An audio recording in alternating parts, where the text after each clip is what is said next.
Bonjour à tous, merci d'être là pour ce baromètre attendu que le CNL produit avec Ipsos, mais c'est surtout Ipsos qui le met en œuvre tous les 2 ans pour nous sur les Français et la lecture. Dans ce contexte très particulier de l'année 2020, ce baromètre va être d'autant plus précieux à analyser pour envisager l'avenir. Et donc, je me réjouis de le présenter aujourd'hui. Mais avant de donner la parole à Monsieur Mercier, qui est directeur d'opinion d'Ipsos et qui nous fait le plaisir d'être là aujourd'hui pour nous parler plus largement de l'état un peu psychologique et de la santé mentale des Français en cette année très particulière, je vous propose de regarder une petite vidéo de Lina que nous ressortons pour le plaisir de vous parler du rapport des Français à la lecture dans les années 60.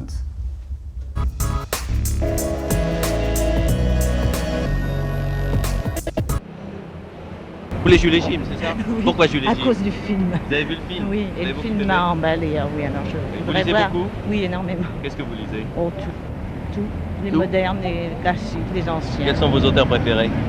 En ce moment, au Sartre, certainement. Bien, vous êtes votre profession, s'il vous plaît. Secrétaire. Chessman, à travers les barreaux. Alors, pourquoi ce choix? Pourquoi? Parce que j'ai entendu parler de cet homme-là et je trouve que 14 ans resté dans une prison à attendre sa mort, ça fait un bail. Bon, monsieur, vous avez pris quoi? J'ai pris Terre des Hommes de Saint-Exupéry. Vous en avez déjà lu? J'ai étudié Saint-Exupéry en classe par les extraits Hachette, dans Ouais. Hachette. Oh, j'ai trouvé ça très intéressant. Qu'est-ce que vous lisez d'habitude? De tout ce qui me passe sous la main, aussi bien les romans policiers que les Quelle est votre livres profession? littéraires. Je suis monteur en chauffage central. Quelle est votre profession? Je poursuis un stage dans les compagnies d'assurance afin de devenir agent. Oui. Et vous avez le temps de lire? Je lis tout le temps. Tout le temps, Tout le c'est-à-dire? temps, Même pendant votre travail? Oui, ça m'arrive, Très oui. bien. Très souvent, j'ai toujours aimé lire et 5h30, aussitôt que j'ai terminé, je lis tout le temps. Je n'ai que ça à faire.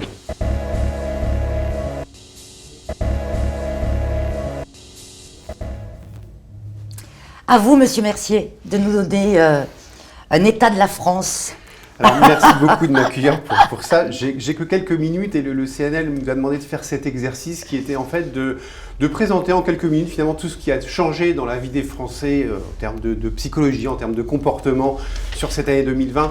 C'est un vaste programme et c'est bien sûr une mission quasiment impossible. Donc il a fallu faire des choix. Il ne faut pas oublier que l'année 2020, l'année 2021, bien, c'est l'irruption du tragique dans la vie des Français. C'est pour beaucoup de nos compatriotes qui n'étaient plus habitués, une irruption assez violente de la solitude, de l'isolement, de la mort aussi et de la maladie.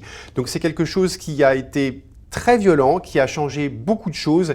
Et on s'est dit avec Armel qu'on allait sélectionner peut-être quelques faits, 3 faits, qui pour nous avaient peut-être ou auraient probablement à moyen ou à long terme un impact sur le rapport que les Français peuvent entretenir avec la lecture. Ceci n'est pas un panorama exhaustif, c'est 3 faits dont on s'est dit, si on devait présenter les 3 choses les plus importantes qui ont eu lieu et qui pourraient impacter la lecture durant ces années 2020-2021, ce serait cela. Alors, le premier fait de cette année particulière, c'est la contraction du temps. Parce que finalement, la lecture, c'est d'abord du temps qu'il faut dégager pour pouvoir s'évader, pour pouvoir réfléchir. Et ce temps-là, c'est quoi? C'est le temps du coucher, c'est le temps des transports en commun. Or, ce temps-là, il est en pleine contraction. Et c'est probablement l'une des grandes évolutions de cette année 2020-2021, c'est qu'il y a contraction du temps.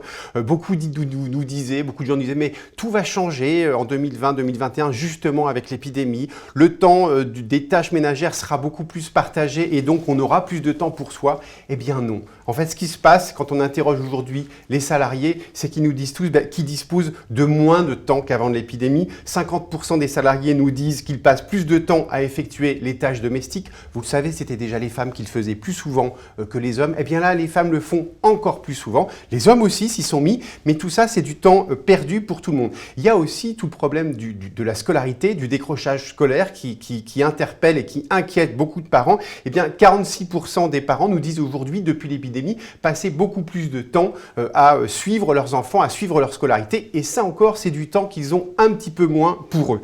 Et puis, Il y a un facteur aggravant dans ce rapport au temps, c'est celui de l'effacement de la frontière entre la vie privée et la vie professionnelle. Alors c'est un vieux sujet, c'est vieux comme le monde, hein. Est-ce qu'on arrive à maintenir cette frontière-là?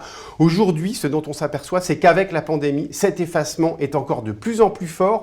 Et donc on a 39% des salariés qui télétravaillent, c'est beaucoup du monde hein, ramené à l'ensemble de la population salariée française, mais qui déclarent travailler à l'heure du déjeuner sans faire de vraies pauses. On va sur le déjeuner, on va de plus en plus sur le dîner.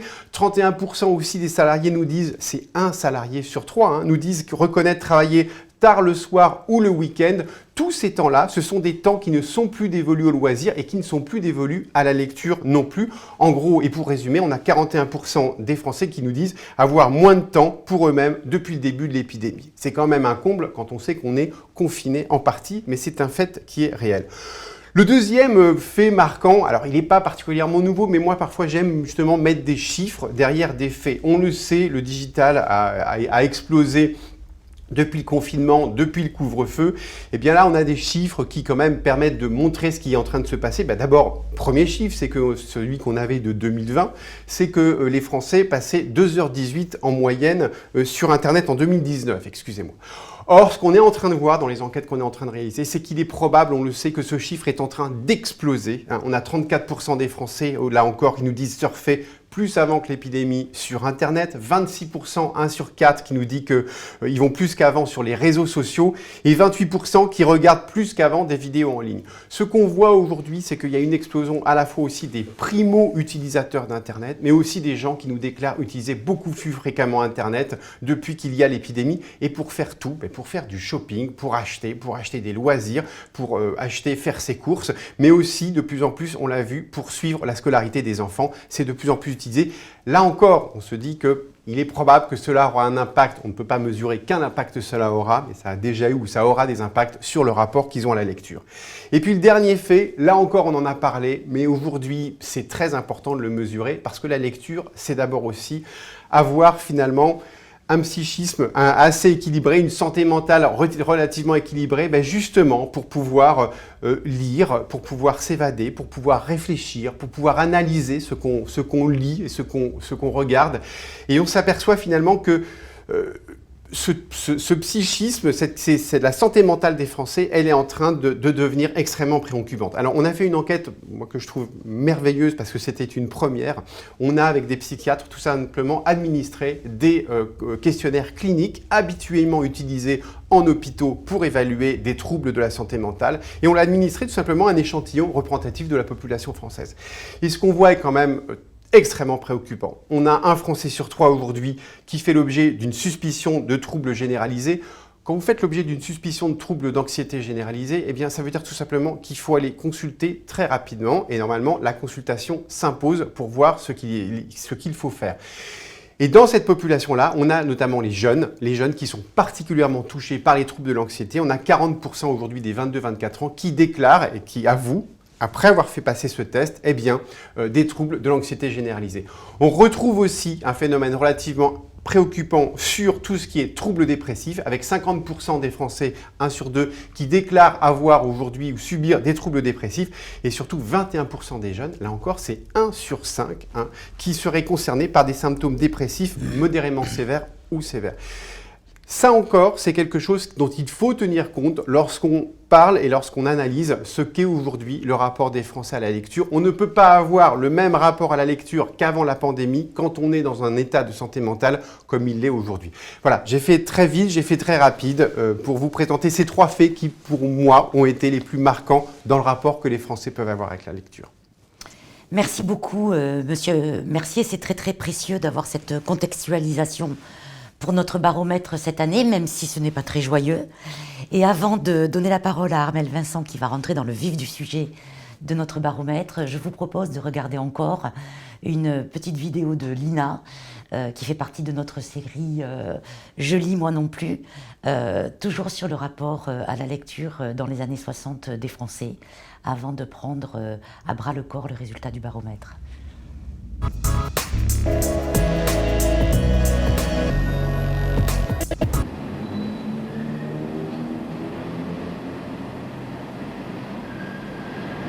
Ça vous ennuierait pas de lire ce qu'il y a écrit là? Librairie. Non, en dessous de librairie. 58% de Français ne lisent jamais un livre. Nous avons tellement honte que nous sommes prêts à en donner à ceux qui voudront passer dans les 42% des Français civilisés. Qu'est-ce que vous en pensez? Approchez-vous un petit peu là. Qu'est-ce que vous en pensez de cette inscription? Je trouve que c'est très bien. C'est très bien parce que les Français lisent pas beaucoup, c'est-à-dire qu'ils ont peut-être pas beaucoup le temps. Eh oui. Mais enfin, il faudrait qu'ils le prennent, moi le premier. Vous le prenez pas? C'est-à-dire que si je voudrais bien lire, mais là, naturellement, on a toujours quelque chose à faire. Mais pourtant, ça me plairait. Ouais. Alors, il vous arrive quand même de rentrer dans une librairie? Oui, pour acheter le journal.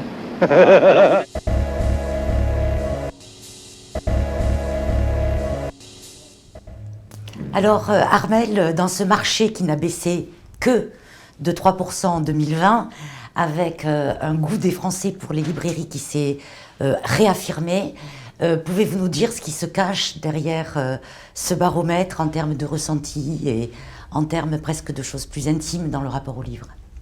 Merci beaucoup Régine. Avant de rentrer dans le vif des résultats, je vais juste faire rapidement un rappel de la méthodologie, puisque c'est une étude que nous réalisons depuis 2015, donc c'est une étude bisannuelle. Au travers de laquelle nous interrogeons donc tous les 2 ans 1000 Français, donc un échantillon représentatif de la population française, des Français âgés de 15 ans et plus. Nous les interrogeons par téléphone et cette année, donc, le terrain d'enquête a été réalisé du 8 au 26 janvier 2021 avec un questionnaire d'une durée moyenne de 28 minutes. Donc, tous les précédents terrains ont été réalisés au mois de janvier et avec un mode de recueil et un questionnaire identique d'une vague sur l'autre. Donc nous allons maintenant rentrer donc dans le vif de ces résultats et pour commencer, nous allons répondre à cette première question, les Français lisent-ils ? Et nous allons voir que si les Français sont encore nombreux à lire, l'année 2020 a tout de même été marquée par une baisse globale de la lecture. Avant de vous préciser le taux de lecteurs, nous posons toujours en préambule une première question de perception de la lecture à ces Français. Et ce que l'on voit déjà sur ce premier slide, c'est que malgré un taux de lecteurs encore important, donc des Français, on a 81% des Français qui se déclarent lecteurs en 2021, on voit que quand même les Français sont spontanément moins nombreux à se percevoir lecteurs de livres, puisque par rapport à 2019, on a perdu 7 points sur cet indicateur. Cette baisse, elle est surtout visible chez les 15-34 ans et presque autant chez les femmes que chez les hommes. Mais in fine, en 2020, ce sont toujours les femmes et les 65 ans et plus qui se perçoivent les plus lecteurs de livres versus les 25-34 ans et les hommes. Alors maintenant, nous allons rentrer donc dans le vif du sujet avec ce taux de lecteurs que nous mesurons chaque année à partir d'une question qui est la suivante. Parmi les genres de livres que je vais vous citer, quels sont tous ceux que vous avez lus au cours des 12 derniers mois? Et nous définissons en fait comme lecteur toute personne qui a lu au moins un des genres de livres que vous voyez sur la liste qui est positionnée à droite de ce diaporama. Et à partir de cette question, nous mesurons un taux de lecteur de 87% en 2021 avec, donc là nous le constatons, nous le confirmons, après précision de ces genres littéraires, la baisse est de 6 points par rapport à 2019 et de 5 points par rapport à la moyenne historique de notre baromètre. Quand on regarde également le nombre de genres de livres que ces Français nous déclarent lire, on voit également que ce nombre moyen est en baisse puisqu'il est de 5,7 en 2021 versus donc 6,4 en 2019. Donc on a perdu près de un genre littéraire de lu en moyenne par les Français. Donc on a une moins grande diversité de genres de livres lus. Quand on regarde ces résultats maintenant, selon les différentes cibles, donc les hommes, les femmes, les jeunes, les moins jeunes, on voit que ce taux de lecteurs, il est surtout en baisse chez les 15-34 ans. On perd 11 points chez les 25-34 ans, 7 points chez les 15-24 ans. Également aussi une petite baisse chez les 50-64 ans où on perd également 7 points. Et puis en ce qui concerne ce taux de lecteurs chez les hommes et les femmes, il est en baisse de manière relativement équivalente de 7 points chez les hommes et de 5 points chez les femmes. Néanmoins, les femmes restent toujours plus lectrices que les hommes et les 15-24 ans restent aussi un peu plus lecteurs que les autres tranches d'âge, puisqu'ils sont 91% à nous déclarer lire au moins un des genres littéraires de la liste que nous leur avons proposée. Maintenant, on va regarder dans le détail justement ces fameux genres littéraires. Donc, on avait une liste de 18 genres littéraires, enfin 16 pour être plus précis, puisqu'on avait aussi des postes autres genres de romans et autres genres de livres. Et ce qu'il est intéressant de voir, c'est que cette baisse du lectorat concerne près de la moitié des genres littéraires. Ça concerne les livres pratiques, qui arrivent toujours en première position des genres de livres les plus lus, mais qui ont perdu 7 points au niveau de leur lectorat. Cela concerne également les albums de bande dessinée, qui ont perdu 11 points, qui étaient précédemment en 2e position des genres de livres lus et qui se retrouvent maintenant en 6e position. Cela concerne également les beaux livres, les dictionnaires, les livres lus pour les enfants. En fait, il n'y a qu'un seul genre qui est à la hausse, ce sont les livres de reportage d'actualité qui gagnent 6 points et qui passent de la 13e position du classement en 2019 à la 4e en 2020. Maintenant, quand on regroupe en fait ces différents genres littéraires par grandes catégories et que l'on vous présente ce top 3 grandes catégories en 2021, on voit que malgré la baisse de leur lectorat, les romans et les livres pratiques se maintiennent tout de même en tête des grandes catégories de livres lus par les Français. En revanche, le regroupement album de bande dessinée, manga et comics, qui était précédemment en 3e position des grandes catégories de livres lus, passe en 4e position, puisqu'il baisse en fait en termes de lectorat de 10 points par rapport à 2019. Et du coup, il est devancé par les livres sur l'histoire qui sont restés stables avec un taux de lecteur à 45%. Alors, chaque année, on le constate, et c'est toujours le cas, on a de fortes disparités dans ces genres littéraires lus selon le sexe et selon les différentes générations. Si on regarde pour commencer ce qu'il en est chez les femmes, on voit que les livres pratiques restent toujours le genre de livre qu'elles plébiscitent le plus, même si leur lectorat est en recul, on perd quand même 8 points chez les femmes pour les livres pratiques. Même remarque pour les livres pour enfants qui sont carrément sortis du top 5 avec un lectorat qui est particulièrement en baisse, moins 14 points versus 2019 et qui a été remplacé par les livres d'actualité, donc en forte progression chez les femmes, plus 8 points par rapport à 2019. Maintenant, si l'on regarde ce top 5 chez les hommes, là aussi on voit que les albums de bande dessinée restent un genre privilégié par rapport aux femmes. Les albums restent dans le top 5 en 4e position, mais on a quand même une baisse assez importante de ce genre littéraire et qui est devancé du coup par les livres sur l'histoire, les livres scientifiques, mais aussi on voit une petite hausse des romans policiers par rapport à la moyenne historique 2015-2019. Faisons maintenant un petit focus sur les 15-24 ans. On a vu que la baisse du lectorat de cette tranche d'âge était de 7 points par rapport à 2019. Et quand on regarde dans le détail les différents genres qu'ils lisent, on voit que cette baisse, elle se concentre surtout sur les albums de bande dessinée, les livres pour enfants et les livres de poésie. Et finalement, à l'exception des romans de science-fiction qui sont également en baisse, mais qui avaient été en forte progression en 2019, ce qu'on constate, c'est qu'en fait, les principaux genres littéraires qui sont présents dans leur top 5 concernent surtout des lectures qu'on pourrait qualifier, entre guillemets, d'utilitaires.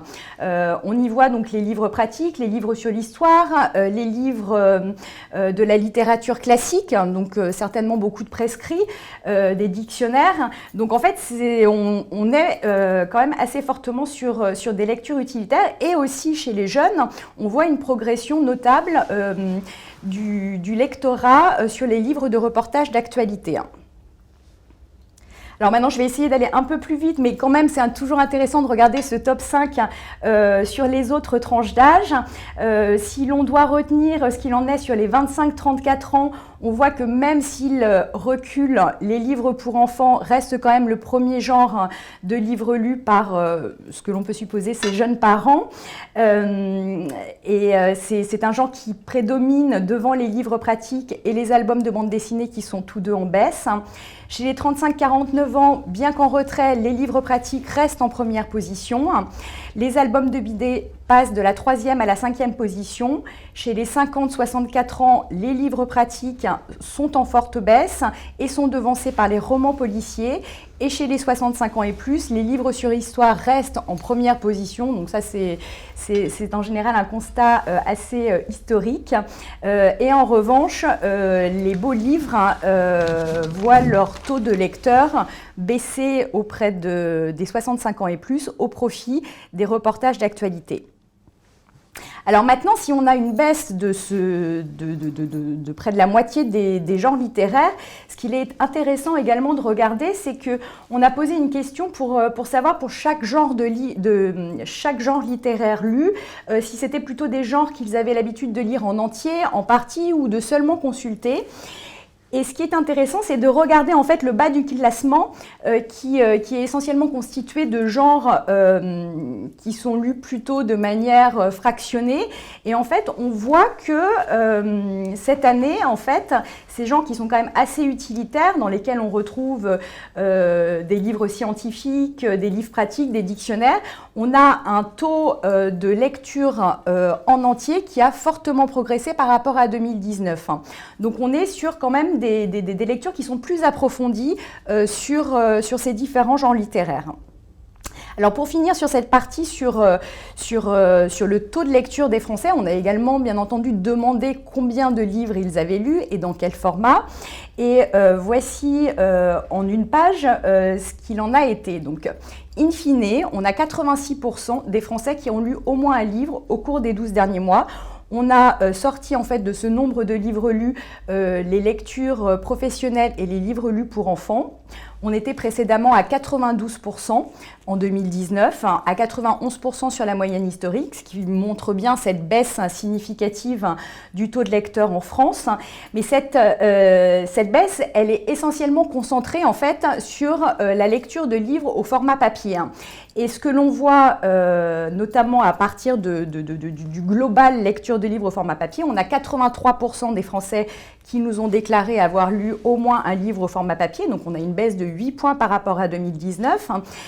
Sur le numérique, on est relativement stable, on est à 23% de lecteurs au format numérique, mais quand on regarde la ventilation entre les exclusifs papier, les duplicants et les exclusifs numériques, on voit que la baisse, elle se concentre essentiellement sur le taux de lecteurs exclusivement au format papier. En ce qui concerne le nombre de livres lus, on reste relativement stable. On est sur 15 livres lus au format papier, 3 livres lus au format numérique, un global à 18 livres, sachant que quand on regarde même la médiane, en fait, qui est le pourcentage, en fait, c'est la moitié des Français, grossièrement, a lu 10 livres en moyenne au cours des 12 derniers mois. Cette médiane, elle reste relativement stable. On a une petite baisse du nombre de grands lecteurs au format papier, mais une baisse qui est de moins 3 points et qui est essentiellement par rapport à la moyenne historique. Maintenant, je vous propose de faire, pour finir cette partie, un petit focus sur le profil des grands lecteurs de livres au format papier et sur celui des lecteurs de livres au format numérique. Alors, pour commencer sur les grands lecteurs de livres au format papier, alors ce qui est resté stable, c'est que c'est un lectorat qui est très féminin, qui est composé de 63% de femmes versus à peu près 52% dans la population française. C'est un lectorat qui est très diplômé et qui est composé d'assez peu de CSP-. Ce qui a changé par rapport à la précédente vague, où on avait constaté une tendance au rajeunissement, notamment on avait une progression en fait des 15-24 ans au sein de la population des grands lecteurs.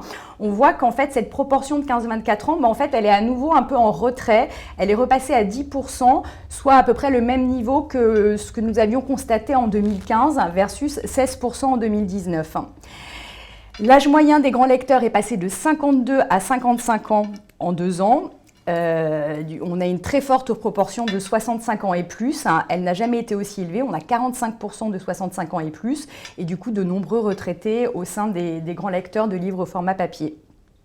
Maintenant, au format numérique, le profil est resté relativement stable. On est toujours sur un profil relativement mixte, 47% de femmes, 53% d'hommes. Un profil qui reste jeune, 41 ans versus une moyenne au sein de la population française qui est plutôt de 48 ans. Donc, du coup, logiquement, on a assez peu de retraités. C'est un lectorat qui est plutôt bien implanté en Île-de-France, qui est diplômé. Et ce qu'on a trouvé en termes d'évolution, alors là, c'est une question parce qu'on n'a pas vraiment la réponse de manière très concrète, mais ce qu'on a vu, c'est que au sein de ce lectorat, on a une proportion similaire en 2021 de CSP+ et de CSP-. Et quand on regarde l'équipement en fait de ces lecteurs de livres numériques, ce que l'on voit, c'est qu'on a un taux de lecteurs de livres numériques qui possèdent un smartphone qui a fortement progressé. Alors c'est le cas dans l'ensemble de la population française, mais là, au sein des lecteurs de livres numériques, on a 95% d'entre eux qui possèdent un smartphone. Alors que parallèlement, le taux d'équipement en liseuse au sein de cette population est resté stable. Donc c'est peut-être ça aussi qui a amené à démocratiser la lecture de livres au format numérique. Maintenant, dans la deuxième partie, on va essayer de comprendre pourquoi justement ce taux de lecteurs est en baisse et nous avons différentes pistes d'explication qu'Étienne nous a introduites tout à l'heure. Et déjà, comme première piste d'explication, on va voir que forcément, dans le cadre de cette crise sanitaire, les circonstances de lecture sont limitées et doublées d'une porosité plus importante entre lecture loisir et lecture travail. Alors pour commencer, quand on leur demande dans quelles circonstances ils ont l'habitude de lire des livres, on voit que très largement, 96% des lecteurs nous déclarent lire chez eux, donc rien d'étonnant, c'est un chiffre qui est très stable. En revanche, celui qui est en forte baisse et qui s'explique de manière assez logique, c'est le 65% des lecteurs qui nous déclarent lire en dehors du domicile, qui est en baisse de 14 points par rapport à 2019. Et à l'intérieur de ces lectures hors domicile, on a 48% des lecteurs qui nous disent lire dans les transports. Et là aussi, on a moins 14 points par rapport à ce chiffre. Donc on voit très bien que les circonstances de lecture, elles sont clairement moins variées. Elles peuvent expliquer aussi la baisse du lectorat. Si on ne prend plus les transports en commun ou on les prend moins, si on ne prend plus l'avion, si on ne prend plus le train, forcément, ce sont des circonstances de lecture qui sont amoindries.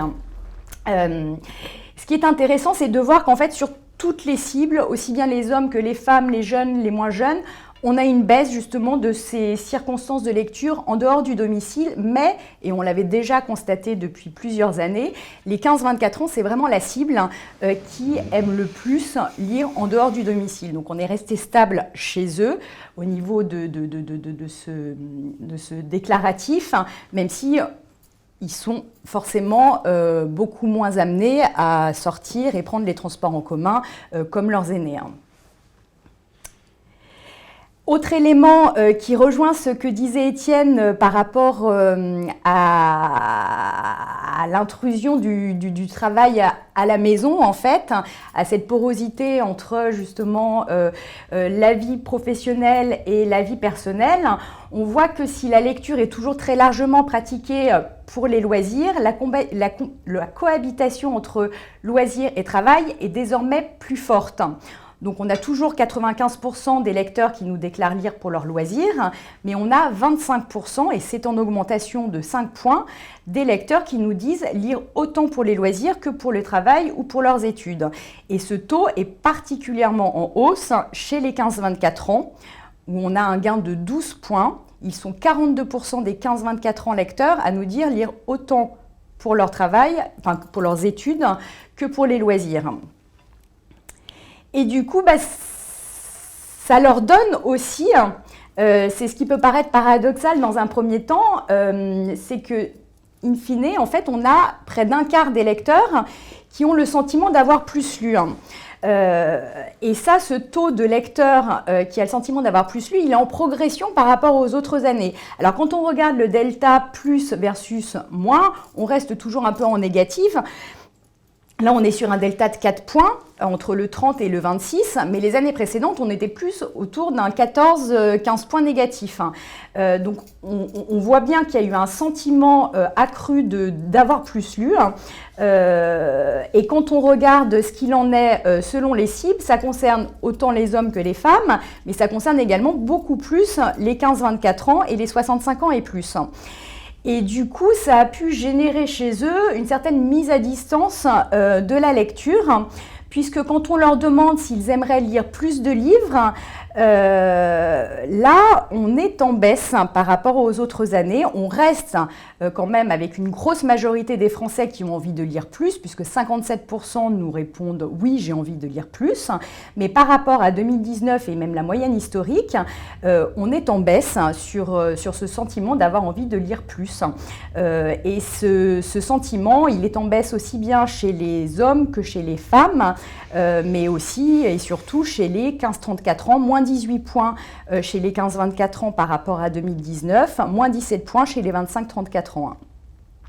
Alors, dans les autres raisons qui vont nous amener à expliquer ce taux de lecteurs en baisse, on va voir également, comme vous le savez, il y a eu beaucoup de fermetures de librairies, même de rayons livres dans les GSS, dans les GSA. Les bibliothèques aussi ont dû faire face à des fermetures et puis aussi des protocoles sanitaires mis en place. Du coup, ça a forcément bridé aussi l'accès aux livres, même si on va le voir que les Français restent très attachés aux livres et aux libraires. Donc, conséquence probable des fermetures de points de vente ou de rayons livres courant 2020, le nombre d'acheteurs de livres neufs régresse. On a 75% des lecteurs qui nous déclarent avoir acheté des livres neufs, moins 7 points par rapport à 2019, moins 6 points par rapport à la moyenne historique. Le taux d'acheteurs de livres d'occasion est resté stable, on est à 34% donc des lecteurs qui nous déclarent avoir acheté des livres d'occasion. Ce qui est en baisse également, c'est le taux de lecteurs qui nous disent qu'on leur a prêté ou offert des livres. On a perdu 5 points par rapport à 2019. Mais également, et là cette question elle est posée à l'ensemble des Français, qu'ils soient lecteurs ou non, on a une baisse du taux d'acheteurs de livres pour offrir, puisque 78% des Français déclarent avoir acheté des livres pour les offrir, versus un 72% en 2019. Un plus 6, 78 plus 6... 84% en 2019. Donc, in fine, quand on regroupe à la fois les achats pour soi-même et les achats pour offrir, 88% des Français ont acheté des livres pour eux-mêmes ou pour offrir, et ce taux d'acheteurs est en baisse de 5 points. Maintenant, quand on leur demande à ces acheteurs où se sont-ils procurés leurs livres, vous allez voir que les Français déclarent justement au travers de leurs réponses, notre sentiment, c'est qu'ils déclarent être très attachés aux librairies, puisque même s'ils achètent et lisent moins de livres, le circuit de la librairie générale arrive désormais en première position des lieux d'achat du livre, avec 69% des acheteurs qui nous déclarent acheter leurs livres en librairie générale, 33% en librairie spécialisée et 24% en librairie spécialisée dans l'occasion. Donc ça nous fait un net librairie à 80%. Donc on est même en augmentation par rapport à la moyenne historique. Et ce que l'on voit parallèlement, c'est que les grandes surfaces culturelles et les sites de vente en ligne, en tout cas en termes de déclaratif, c'est une enquête qui a été réalisée en janvier 2021, les Français nous déclarent moins que les années précédentes acheter leurs livres sur Internet. Ce qui ne veut pas dire qu'ils en achètent moins et que et que le chiffre d'affaires des ventes de livres sur Internet n'est pas en baisse. Seulement, du coup, un quart des acheteurs ne se procurent pas de livres neufs en librairie. Et si 27% d'entre eux estiment que les livres, ils sont plus cher qu'ailleurs. Donc ça, c'est aussi une raison qui ressort chaque année, alors qu'on a la loi Langue qui permet, enfin voilà, la loi sur le prix unique du livre. Bon, ça reste quand même dans les esprits de ceux qui n'achètent pas en librairie. On voit que les principaux freins, en fait, sont en baisse par rapport aux années précédentes. 40% n'ont pas de librairie près de chez eux, on est à moins 11 points. 24% cherchent des livres qui ne sont pas toujours en stock, on est à moins 12 points. Et ce qui est intéressant, comme on est sur un questionnaire qui est identique aux années précédentes, en fait, c'est de regarder aucune de ces raisons, où là, on a une hausse significative du taux de réponse sur aucune raison, on gagne plus 14 points, ce qui nous permet quand même de penser que la raison est ailleurs et qu'elle est très certainement liée justement à la crise sanitaire. En ce qui concerne les bibliothèques, c'est un peu le même constat que pour les librairies, sauf que là, bon, on voit quand même qu'on a une baisse du taux de lecteurs qui empruntent des livres en bibliothèque, souvent ou de temps en temps. On a perdu 4 points par rapport à 2019.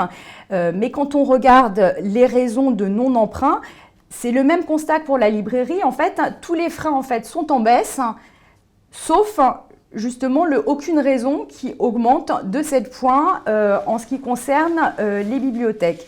Ce qui nous permet donc de penser que c'est également lié à la crise sanitaire. Et un autre chiffre qui est intéressant et qu'on remarque chaque année, c'est justement l'extrême attachement des Français à l'objet livre, avec quand même ce premier frein qui est celui de 64% des Français préfèrent lire des livres qui leur appartiennent. Ça montre cet attachement fort à l'objet livre. Mais on va voir maintenant pourquoi lisent-ils et que cette année, en fait, les Français n'ont jamais autant valorisé la lecture qu'en 2021. Et à une première question qu'on leur pose, selon vous, est-il important de lire aujourd'hui? On voit que pour les Français, il est extrêmement important de lire pour le plaisir. Ils le disent de manière encore plus affirmée que les autres années, puisque 72%, donc on a plus 8 points par rapport à 2019, des Français nous disent c'est vraiment très important pour moi de lire pour le plaisir. C'est également très important pour eux, 66%, donc 2/3 des Français, de lire pour apprendre et découvrir de nouvelles choses, plus 13 points par rapport à 2019. C'est également très important pour près de la moitié des Français, 49%, de lire pour être heureux et épanoui dans sa vie, plus 20 points par rapport à 2019. Donc on voit bien que vraiment, pour eux, la lecture est une activité extrêmement importante et que c'est extrêmement important pour eux de lire pour le plaisir. Et quand on regarde cette notion de plaisir selon le sexe et l'âge, on voit que cette forte progression de la dimension « il est indispensable pour moi de lire pour le plaisir » a progressé aussi bien chez les hommes que chez les femmes, mais surtout chez les 15-24 ans. Pour eux, il est vraiment indispensable de lire pour le plaisir, donc plus 16 points par rapport à 2019, également aussi chez les 65 ans et plus 12 points. Maintenant, quand on leur demande quelles sont leurs principales raisons de lecture, donc leur motivation première, donc là, à cette question, il n'y a qu'une seule réponse possible. On voit que si l'approfondissement des connaissances reste la première motivation de lecture personnelle, la détente, le besoin de détente progresse nettement par rapport à 2019, plus 9 points, et devance même le plaisir qui était en deuxième position les années précédentes. Et ce besoin de détente se renforce autant chez les femmes que chez les hommes, mais progresse surtout chez les 25-49 ans et les 65 ans et plus.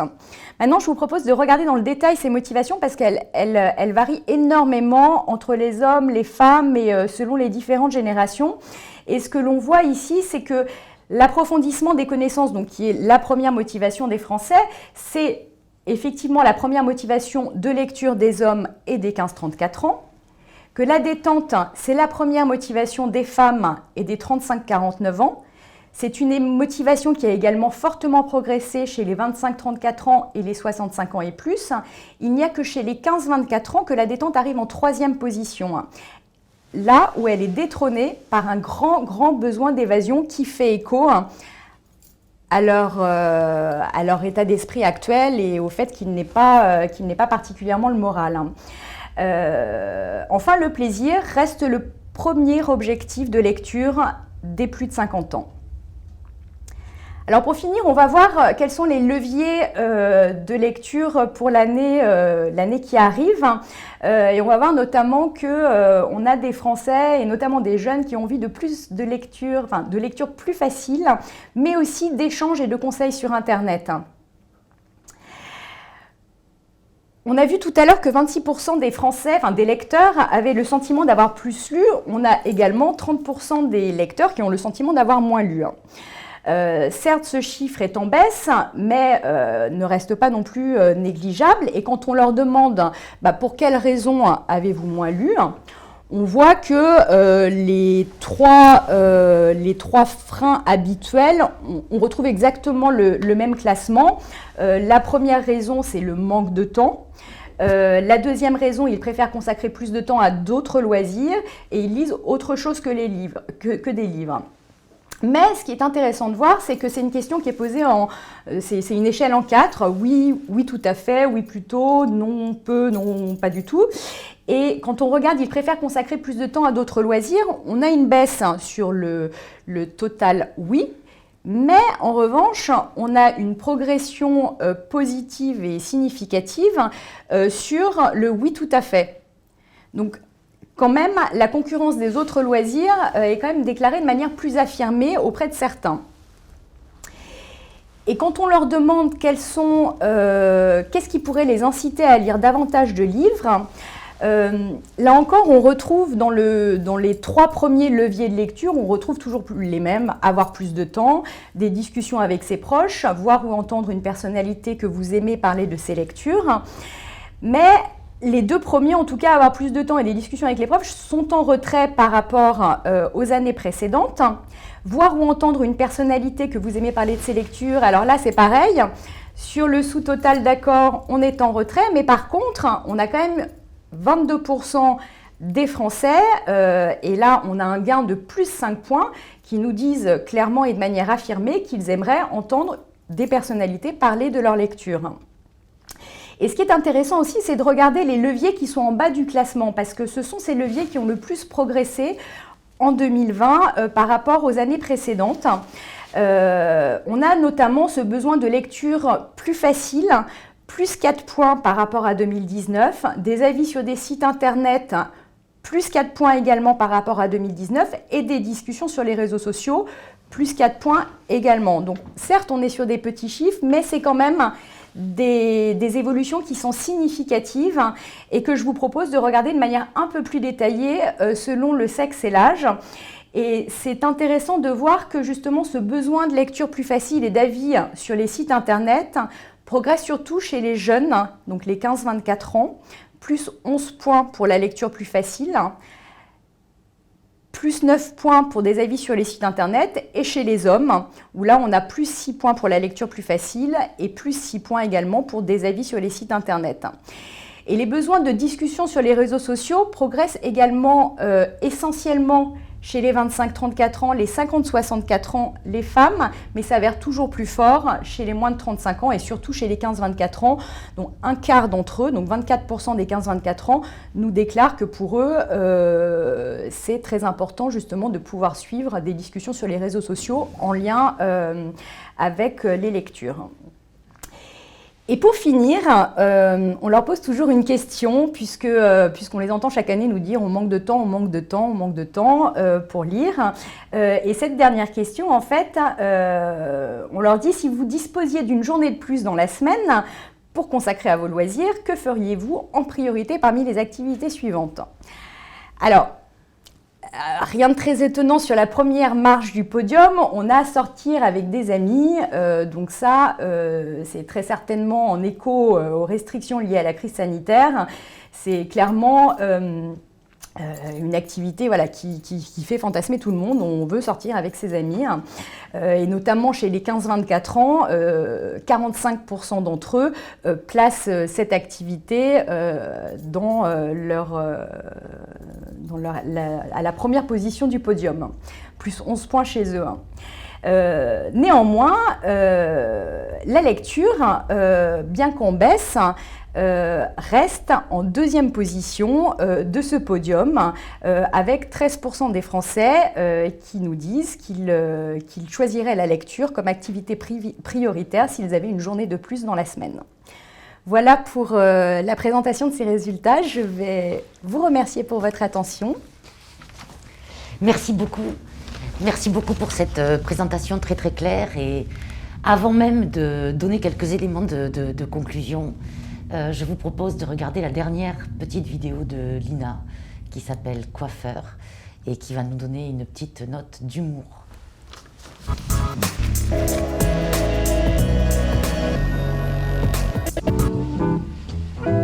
Les lectures des coiffeurs et de quelques clients.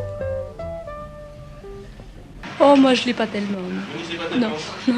Si, Astérix comme tout le monde. Mais... Oh, mais c'est extraordinaire. Moi j'aime beaucoup Troya. Ah, ben voilà une bonne réponse. Et madame, vous lisez quoi? Moi je lis un peu tout.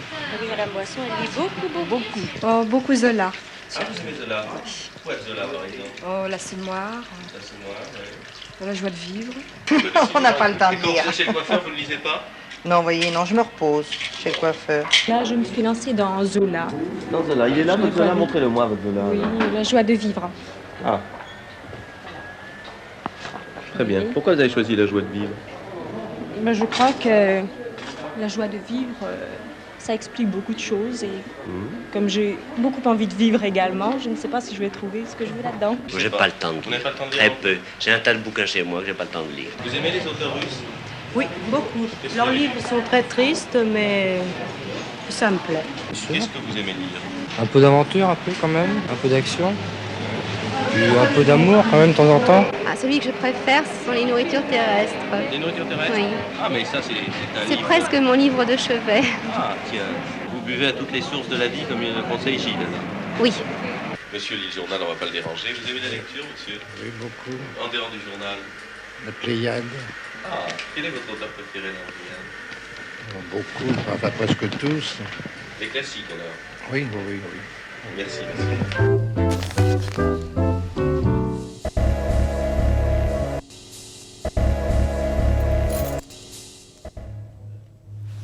Merci encore Armelle pour cette présentation très précise du résultat du baromètre. Comme vous le voyez, les conclusions de ce baromètre sont ambivalentes, à la fois des choses très positives sur les valeurs positives que les Français qui ont répondu concentrent sur le livre, notamment le fait d'être épanoui, d'avoir du plaisir, d'être heureux, d'apprendre.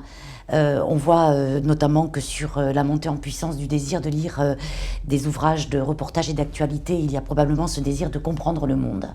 Et en même temps, cette baisse du lectorat, qui d'ailleurs est constatée depuis plusieurs années, et notamment cette baisse du lectorat des jeunes, leur désir d'être pris par la main, d'avoir des clubs de lecture sur Internet, des conseils de lecture, du partage, du conseil de personnalités connues.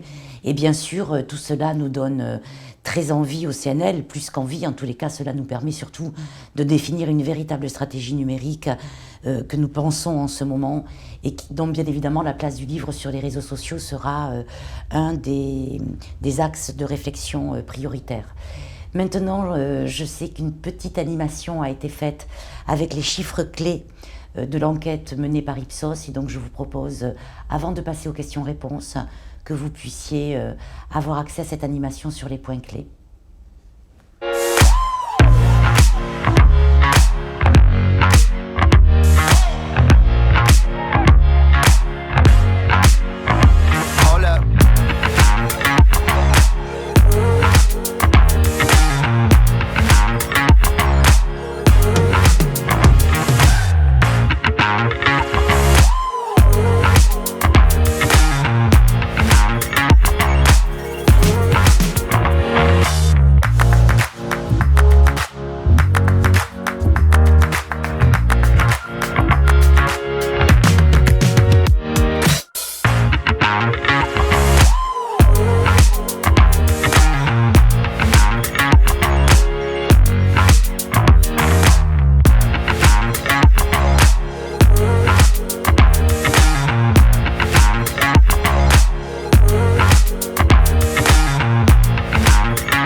Donc, merci beaucoup pour cette présentation encore à tous les deux. Et je pense qu'il est temps de laisser la parole à nos amis journalistes et de pouvoir y répondre.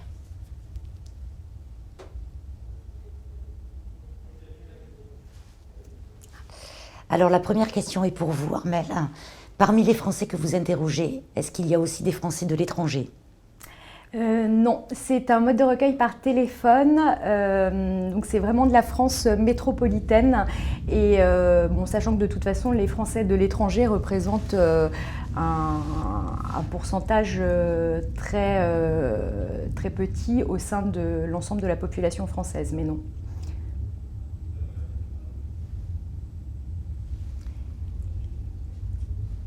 La deuxième question, elle est à la fois pour vous et pour moi-même.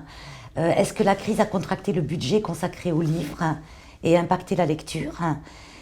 Donc je vais peut-être répondre en tous les cas pour ce que je connais du marché sur les données GfK.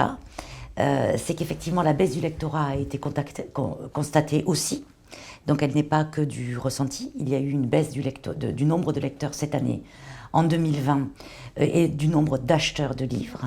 En revanche, les habituels acheteurs ont acheté plus de livres et leur panier d'achat a augmenté de 12 € en moyenne par acheteur. C'est ce qui d'ailleurs peut expliquer le fait que le marché n'ait été en diminution que de 3%. Je vous laisse peut-être compléter. Armelle, oui, je peux compléter, vous voulez. Notamment par exemple en prenant le cas des albums de bande dessinée qui, je crois, en termes de vente, le chiffre d'affaires de ce genre littéraire est plutôt en progression. Vous m'arrêtez si je me trompe. Et effectivement, on constate une baisse du taux de lecteurs. Alors ça ne veut pas dire, et bien au contraire, que ceux qui sont restés lecteurs de bande dessinée n'ont pas acheté et lu plus de livres, enfin plus de bandes dessinées au sein de ce lectorat. Donc a priori, je pense que leur panier moyen a augmenté. Très bien. Merci beaucoup. Alors il y avait une autre question qui s'adresse à moi. Avez-vous interrogé les Français sur le livre audio ? Et donc la réponse est non, pas sur cette étude. Il y a eu une étude en 2009. 2017, sur le livre audio qui avait été faite. On sait cette année que cette année 2020 a été marquée par une croissance à 2 chiffres du livre audio. On pense d'ailleurs au CNL que le livre audio va progresser comme progressent aujourd'hui les podcasts qui représentent une nouvelle habitude des Français. Et donc nous allons cette année, après justement cette étude sur le baromètre, lancer une nouvelle étude sur le rapport des Français au livre audio. Et donc on sera en mesure d'en présenter les conclusions. Encore une question pour moi. Comment interprétez-vous la montée des genres littéraires désignés comme utilitaires ? Alors, je vais répondre pour ce qui me concerne, mais je crois que Armelle pourra aussi compléter. Il me semble que la montée des genres littéraires considérés comme utilitaires va avec ce que vous avez décrit, cette porosité qui a existé entre le travail et la maison, qui a donc créé un trouble entre le livre pour les études et le livre pour le travail versus le livre pour le plaisir, et qui s'est probablement joué en défaveur du livre plaisir, me semble-t-il. Exactement. Oui, puis il y a probablement aussi d'autres choses, on le voit dans nos enquêtes, les Français ont dû réorienter leurs loisirs, plus de bricolage, un petit peu plus de jardinage pour ceux qui peuvent le faire. Il a fallu faire autrement dans la maison, et les livres utilitaires, à mon avis, ont pu aussi aider, et ça a pu nourrir aussi l'achat de livres utilitaires. Et si on prend l'exemple du bricolage, effectivement, les enseignes de bricolage, enfin, en tout cas le secteur, s'est énormément mobilisé pour faire en sorte d'aider, d'accompagner les personnes qui avaient envie de bricoler, puisque c'était pour certains justement un loisir qu'ils ne pratiquaient pas auparavant et qu'ils ont été contraints un peu de découvrir en lien avec le confinement, à la fois pour s'occuper et parce que ils avaient besoin de faire quelques travaux chez eux. Tout à fait. Donc ça aussi, c'est quelque chose qu'on a mesuré dans le cadre d'autres études. Et du coup, ce secteur s'est investi pour mettre en ligne des vidéos, justement des tutos pour accompagner les personnes qui souhaitaient bricoler. Et du coup, peut-être que parallèlement, on avait moins besoin de livres. Oui, il ne faut pas oublier que le confinement, en fait, quelque part, a repoussé les Français à vivre tous dans leur logement, dans leur appartement. On a parlé de la rétraction du temps, on pourrait parler aussi de la rétraction de l'espace. Et quand vous vivez dans votre appartement ou dans votre maison à 4 ou 5 toute la journée, ben, vous en voyez toutes les qualités, mais vous en voyez aussi tous les défauts. Et tous ces petits livres, ces tutos ou ces livres aussi, ont pu aider les Français qui ont pris conscience, quelque part, des imperfections de leur logement. Alors ça, pour le coup, on l'a mesuré dans des enquêtes et a décidé de faire des travaux, le plus souvent par eux-mêmes, des petits travaux, bien entendu. D'accord. Alors, une question qui s'adresse à nous trois. Selon vous, la baisse de la lecture est-elle uniquement liée à la crise sanitaire ? Donc, je dirais qu'elle est tendancielle. Elle est constatée depuis une dizaine d'années, en particulier chez les jeunes. Donc, elle ne peut pas être liée qu'à la crise sanitaire, mais je vous propose de répondre à l'impact de la crise sanitaire, ce que vous avez fait en partie, en parlant d'une sorte un peu de dépression, en tous les cas, de morale en berne. Je pense que la crise sanitaire a quand même joué un grand rôle sur l'électorat pour les raisons qu'on a citées tout à l'heure et que Étienne pourra revenir dessus, mais justement les circonstances de lecture qui ont été confinées à domicile et du coup la lecture dans les transports qui n'est soit plus possible, soit du coup beaucoup moins régulière. Les fermetures justement des librairies, des rayons livres, des bibliothèques ont forcément eu un impact. Et puis également, comme on l'a dit, effectivement, donc les transports, et puis aussi et puis cette porosité entre le travail, qui donne le sentiment aux Français d'avoir plus lu. Et justement, ils ont plus lu, mais ils ont plus lu aussi de l'utilitaire pour leur travail, pour leurs études. Et c'est ça qui provoque ce sentiment de trop. Mais il n'empêche qu'on a quand même 57% des Français qui nous disent qu'ils ont envie de lire plus, quoi. C'est pas non plus un désengagement des Français au regard de la lecture. On voit bien tous les bénéfices qui sont attribués à la lecture, qui n'ont jamais été aussi forts. Mais moi, je pense quand même que la crise sanitaire a joué pour beaucoup dans cette baisse. Oui, je pense aussi, certains psychologues se sont exprimés là-dessus en disant que lorsqu'on traverse une crise sanitaire comme celle que nous traversons, sa brutalité, le changement radical de vie à l'échelle mondiale, il s'est produit aussi une réalité tellement forte pour les individus que certains ont eu plus de mal à se glisser dans l'imaginaire d'un auteur. Et notamment aussi, c'est peut-être pourquoi les romans d'actualité de reportage ont progressé versus, les livres d'actualité de reportage versus le roman, qui nécessite une part de fiction, un imaginaire qu'on embrasse et que l'auteur nous livre. On voit aussi ce besoin de lecture plus facile chez les jeunes et d'évasion. Et c'est vrai que s'ils vont mal et qu'ils sont fatigués mentalement, effectivement, pour eux, c'est peut-être plus facile de se tourner vers des écrans qui prémâchent un peu le travail plutôt que de rentrer dans un livre. Et c'est pour ça quand on voit cette progression de ce besoin de lecture plus facile, je me dis que quelque part, comme ils ont besoin d'évasion, qu'ils lisent trop, qu'ils ont le sentiment de lire trop, et notamment, très certainement dans le cadre de leurs études, voilà. Ça les aiderait certainement, qu'on leur mette à leur disposition peut-être des lectures plus légères. Alors une question pour moi qui est comment répondre à cette demande de conseils de lecture de la part des jeunes notamment. Alors une première réponse, on donne des conseils de lecture toutes les semaines sur notre site, sur le site internet du CNL, mais je ne pense pas que la notoriété du site internet du CNL permette de satisfaire tous les jeunes, mais je le dis quand même parce que c'est important. Et par ailleurs, comme je le disais, on va beaucoup travailler sur les réseaux sociaux, on va travailler sur des capsules de recommandations de lecture, on va travailler sur des personnalités justement qui vont nous dire quels ont été leurs livres phares, leurs livres fétiches, leurs grandes découvertes, et on va aussi créer des clubs de lecture, à la fois en physique, lorsque le CNL pourra rouvrir ses portes, mais aussi de manière entre guillemets virtuelle sur les réseaux sociaux pour que les jeunes puissent échanger entre eux et parler des livres qu'ils ont lus, découverts, aimés ou pas aimés. Il faut aussi savoir parler des livres qu'on n'a pas aimés. Et on essayera aussi de créer du transgénérationnel pour que les personnes plus âgées, plus adultes ou plus matures puissent donner envie de découvrir ou de lire des lectures que les jeunes n'auraient a priori pas envie de lire aujourd'hui.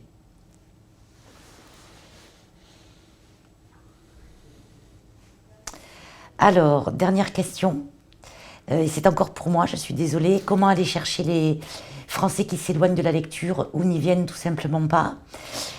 C'est une vaste question, c'est une très bonne question. Cette question sera au cœur, en tous les cas, du Centre national du livre dans les 3 années qui viennent, parce qu'effectivement, c'est pour nous la question centrale.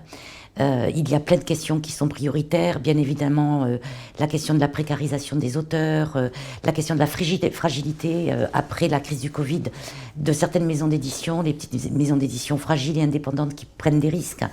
On a beaucoup aidé les librairies, on continuera à le faire, mais le lectorat est un élément essentiel. Et donc, ça fait partie des questions sur lesquelles on travaille beaucoup, d'où la réflexion sur les réseaux sociaux et la place du livre sur le numérique, qui est arrivée en amont de cette étude, mais que cette étude ne fait que conforter. Mais aussi, bien évidemment, toutes les réflexions qui consistent à se dire que le livre est un des objets, j'aime pas le mot objet, mais en tous les cas, une des œuvres artistiques qui voyage le plus facilement. C'est petit et léger.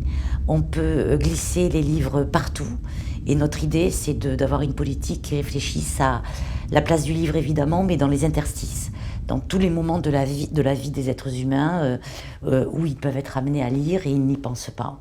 Et puis, évidemment, la question centrale est dans les mains du ministère de l'Éducation nationale, avec lequel nous avons eu déjà plusieurs rendez-vous, et qui nous semble extrêmement une des pierres angulaires du développement du lectorat.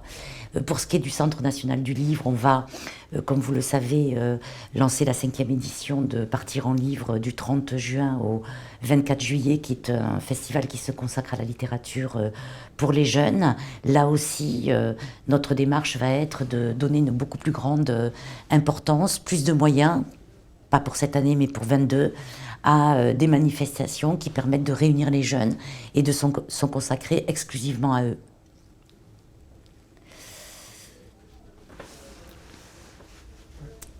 Voilà.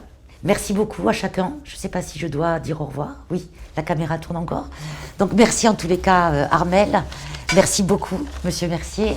Merci à chacun d'entre vous d'avoir suivi cette présentation et cette conférence de presse. Et puis bien sûr, nous sommes à votre disposition après cette conférence de presse pour tous ceux qui n'ont pas pu poser leurs questions, pour y répondre, que ce soit vous, Armelle, ou moi. Merci.